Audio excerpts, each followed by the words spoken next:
Hi நண்பா நண்பீஸ். So welcome to Alapparam Tamil series. So இன்னைக்கு சீரிஸ்ல நம்ம பார்க்க போகிற தொகுதி என்னன்னு பார்த்தீங்கன்னா பெரம்பூர் தான். எஸ், லாஸ்ட் டைம் போட வீடியோவில் வந்து நம்ம நண்பர் பெரம்பூர்னு சொல்லி கமெண்ட் பண்ணியிருந்தாரு. ஸோ அவரோட ரெக்வஸ்ட் பேஸ் பண்ணி ஸோ உங்க எல்லாருமே தெரியும் பெரம்பூர் யார் நிற்க போகிற தொகுதின்னு. ஸோ உங்க எல்லாருமே நல்லாவே தெரியும், நம்ம தாவேக்காவோட தலைவர் விஜய் அவர் நிற்க போகிற தொகுதி தான் பெரம்பூர். ஸோ பெரம்பூர் மக்களோட ஓவரால் அங்கே உள்ள ஓட் கவுண்டர்ஸ் வந்து பார்த்தீங்கன்னா 2,70,70,000 வாக்காளர்கள் அங்கே மொத்தம் இருக்காங்க. ஸோ பெரம்பூர் மக்களோட பெரிய கோரிக்கையாக வந்து என்ன இருக்குங்கிறது வந்து பார்த்தீங்க அப்படின்னா, ஸோ அங்கே இருக்க இளைஞர்கள் அதிகமாகறனால இளைஞர்களோட வேலை வாய்ப்பு, போக்குவரத்து பிளஸ் மழைநீர் வடிகால், அது மட்டும் இல்லாமல் வீடு சீரமைச்சு கொடுக்குற மாதிரி கோரிக்கையை வந்து நிறைய முன் வச்சிருக்காங்க. பிளஸ் வந்து பெரம்பூர் தொகுதியோட மொத்த ஓட் டென்சிட்டி அதிகமாக நகர்ப்புறங்கள்ல தான் இருக்கு. அதே மாதிரி பெரம்பூர் தொகுதியோட மொத்த 2,70,000 வாக்காளர்கள்ல 51% பேர் பெண்களும் 49% பேர் ஆண்களும் இருக்காங்க. ஸோ 2026 கரண்ட் சினாரியோன்னு பார்க்க போகும்போது பெரம்பூர் தொகுதி வந்து பாத்தீங்கன்னா கொஞ்சம் ஸ்பின் கான்ஸ்டியூஷன் ஆகிற மாதிரி தான் இருக்கு, இழுபறியா இருக்கு. ஏன்னா இளைஞரோட தாக்கம் அதிகமாக இருக்கனால மாற்றத்துக்கான புதிய வாய்ப்பு, அதாவது நம்ம தாவேக்கா மாதிரி புதிய கட்சிகளுக்கு ஆதரவு வந்து ரொம்ப அதிகமாகவே இருக்கு. அதே மாதிரி முக்கிய வாக்காளர் பிரிவுன்னு பார்க்க போகும்போது இளைஞர்கள் 18-35 வயசு உள்ள இளைஞர்கள், அதுக்கு மேல 35 கண்டையபோ உள்ள உங்களோட ஓட்டர்ஸ் வந்து தாக்கங்கள் வந்து அதிகமாக ரொம்ப ஏற்படுத்திருக்கு இந்த தொகுதியில்.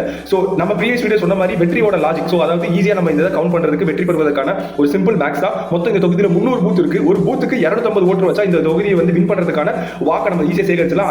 அதாவது 75,000 வாக்குங்கிறத நம்ம எடுத்து இந்த தொகுதி நம்ம ஈஸியாக வின் பண்ணிடலாம். அட்மோஸ்ட் இந்த தொகுதியை நம்ம வந்து ஆல்ரெடி வின் பண்ணதான். இது எனக்கு தெரிஞ்சு கரண்ட்ல இருக்க டேட்டா படி இந்த தொகுதி எடுத்து இப்போ தலைவர் கையில் கொடுத்துடலாம். நான் ஏன் இதை இவ்வளவு கான்ஃபிடண்டா சொல்றேன்னா, நம்ம தாவேக்கால உறுப்பினர் மட்டும் ஓட்டருக்கு எலிஜிபிளான ஓட்டர் ஐடி ஆதார் கார்டை இணைச்சு சேர்ந்தவங்க மட்டும் 1,25,000 பேர். அப்ப இந்த 1,25,000 பேர் வீட்டில் எத்தனை பேர் இருப்பாங்க, அவங்க இன்டு 2 ஓட்டு போட்டா நீங்க கவுண்ட் பண்ணி பாருங்க.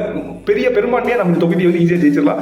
சோ இந்த தொகுதியை ஜெயிச்சு தலைவர் கையில கொடுக்க வேண்டியது நம்மளோட வேலை. ஸோ 2021 முடிவு பார்க்க போகும்போது டிஎம்கே தான் சாதகமா இருக்கு. ஸோ அதை அவங்க தான் வின் பண்ணியிருக்காங்க பெரம்பூர் தொகுதியை. ஸோ முக்கியமா வெற்றிக்கான மெயின் பாயிண்ட்ஸ் வந்து பாத்தீங்கன்னா பூத்ல அதிகமாக கான்சன்ட்ரேஷன் பண்ணி ஒர்க் பண்றது, பெண் வாக்காளர் எல்லாத்தையுமே போலிங் ஆகுதாங்கிறத கரெக்டாக செக் பண்றது.